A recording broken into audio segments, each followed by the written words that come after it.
حضرت انس رضی اللہ عنہ سے روایت ہے کہ حضور اقدس صلی اللہ علیہ وسلم کی خدمت میں ایک شخص آیا اور عرض کیا کہ یا رسول اللہ صلی اللہ علیہ وسلم کون سی دعا افضل ہے؟ آپ علیہ السلام نے فرمایا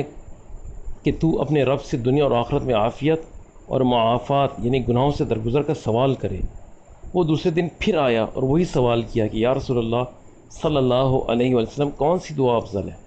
آپ صلی اللہ علیہ وسلم نے پھر وہی پہلا جواب عنایت فرمایا۔ وہ شخص تیسرے دن پھر حاضر خدمت ہوا اور اس نے وہی سوال کیا۔ آپ علیہ السلام نے اس کو وہی پہلا جواب دیا اور ارشاد فرمایا کہ جب تجھے دنیا اور آخرت میں عافیت اور معافات نصیب ہو گئی تو کامیاب ہو گیا، یعنی ربنا آتنا فی الدنیا حسنہ وفی الآخرۃ حسنہ وقنا عذاب النار۔ یہ دعا کثرت سے کرنی چاہیے۔ اور حضرت ابن عباس رضی اللہ عنہ سے روایت ہے کہ حضور اقدس صلی اللہ علیہ وسلم نے اپنے چچا حضرت عباس رضی اللہ عنہ سے فرمایا کہ کثرت سے عافیت کی دعا کیا کرو، اور یہ مسند حاکم کی حدیث ہے۔ ایک تو یہ طے ہو گیا کہ ہمیں عافیت مانگنی چاہیے اور عافیت ہی کے لیے کوشش کرنی چاہیے، اور جس کو عافیت مل گئی پھر اس کو اور کیا چاہیے۔ اور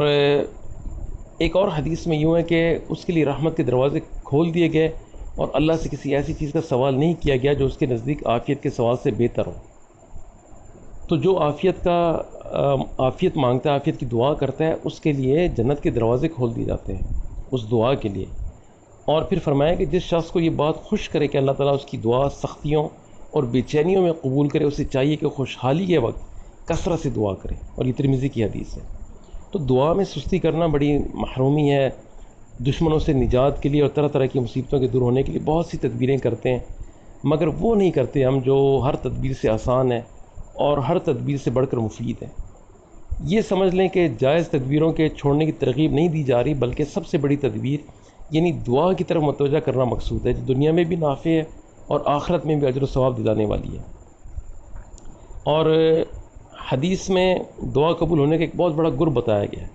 اور وہ یہ ہے کہ آرام اور راحت اور مال و دولت اور صحت تندرستی کے زمانے میں برابر دعا کرتے رہنا چاہیے۔ جب آدمی خوشحال ہو، صحت مند ہو، کوئی پریشانی کوئی فکر نہ ہو، اس وقت وہ کثرت کے ساتھ دعا کرے، کیونکہ مشکل میں تو دعا اس نے کرنی ہی کرنی ہے۔ تو جو شخص اس پر عمل پیرا ہوگا اس کے لیے اللہ تعالیٰ کی طرف سے یہ انعام ہوگا کہ جب کبھی کسی پریشانی میں مبتلا ہوگا یا کسی مصیبت سے دوچار ہوگا یا کسی مرض میں گرفتار ہوگا اور اس وقت دعا کرے گا تو اللہ تعالیٰ ضرور اس کی دعا قبول فرمائیں گے۔ اس میں ان لوگوں کو وارننگ بھی ہے، تنبیہ بھی ہے جو آرام اور راحت اور مال و دولت کی برتری کی وجہ سے اللہ تعالیٰ کی یاد سے غافل ہو جاتے ہیں اور دعا کی طرف توجہ نہیں دیتے، اور مصیبت گھیرتی ہے تو پھر دعا کرنا شروع کر دیتے ہیں۔ جناب نبی کریم صلی اللہ علیہ وسلم نے فرمایا جو بھی کوئی مسلمان کسی سوال کے بارے میں اللہ تعالیٰ کے لیے اپنا چہرے کو اٹھاتا ہے تو اللہ تعالیٰ اس کا سوال ضرور پورا فرما دیتا ہے،